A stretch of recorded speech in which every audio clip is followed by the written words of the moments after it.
Bugün qırmızı cümədir. Pasxa öncəsi həftənin ən ağır günü. Pravoslav kilsəsi İsa Məsihin çarmıxa çəkilməsini, çarmıxdan endirilməsini və dəfnini yad edir. Məbədlərdə bugün Qardaim oxusuna ayini keçiriləcək, liturgiya isə olmayacaq. Sameba kafedralında saat 14:00-da müqəddəs örtük çıxarılacaq və mərasimi patriarx vəzifəsini müvəqqəti icra edən ruhani aparacaq. Pasxa liturgiyası isə şənbə günü saat 23:00-da Sioni Patriarxal kafedralında keçiriləcək. Bol yağıntıya görə Gürcüstanın bölgələrində avtomobil yollarında məhdudiyyətlər tətbiq olunub. Qudaurikobi hissəsində qar uçqunu təhlükəsi yüksək olduğuna görə bütün nəqliyyatın hərəkəti müvəqqəti dayandırılıb. Bəzi dağ yollarında qoşqulu və yarım qoşqulu maşınların hərəkəti də qadağandır. Sinoptiklərin məlumatına görə Pasxa günlərində hava yenə qeyri-sabit olacaq. Əksər rayonlarda yağış, yüksək dağlıq ərazilərdə isə qar gözlənilir. 14 apreldən hava açılacaq, 15 apreldən temperatur yüksələcək. Pasxanın işıqlı bayramı ilə əlaqədar Tbilisi metrosu uzadılmış rejimdə işləyəcək. 11 aprel saat 23:00-dan 12 aprel 4:00-a qədər gediş pulsuz olacaq. Bununla yanaşı 12-13 apreldə 9 müvəqqəti avtobus marşrutu təyin ediləcək.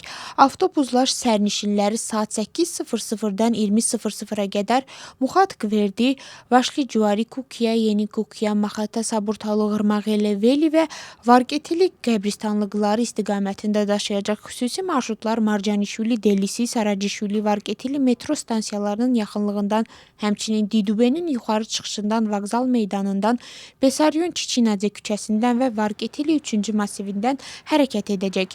Bu marşrutlar üzrə vətəndaşlar 2 gün ərzində pulsuz istifadə edə biləcəklər.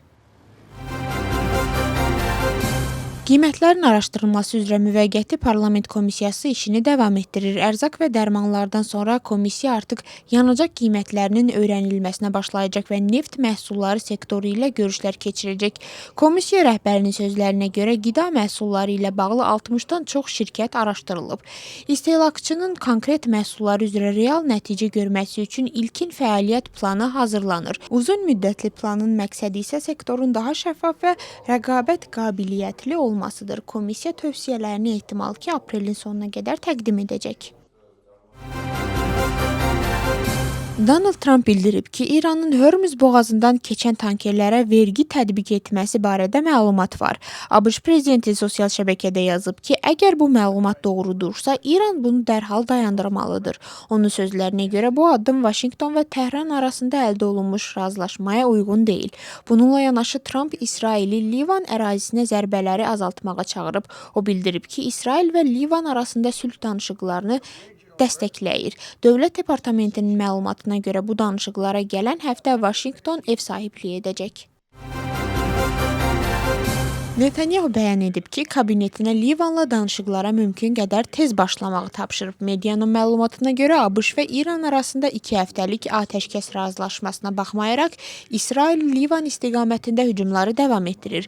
Netanyahu bildirib ki, Hizbullaha qarşı zərbələr İsrailin şimal sakinləri üçün tam təhlükəsizlik bərpa olunana qədər davam edəcək.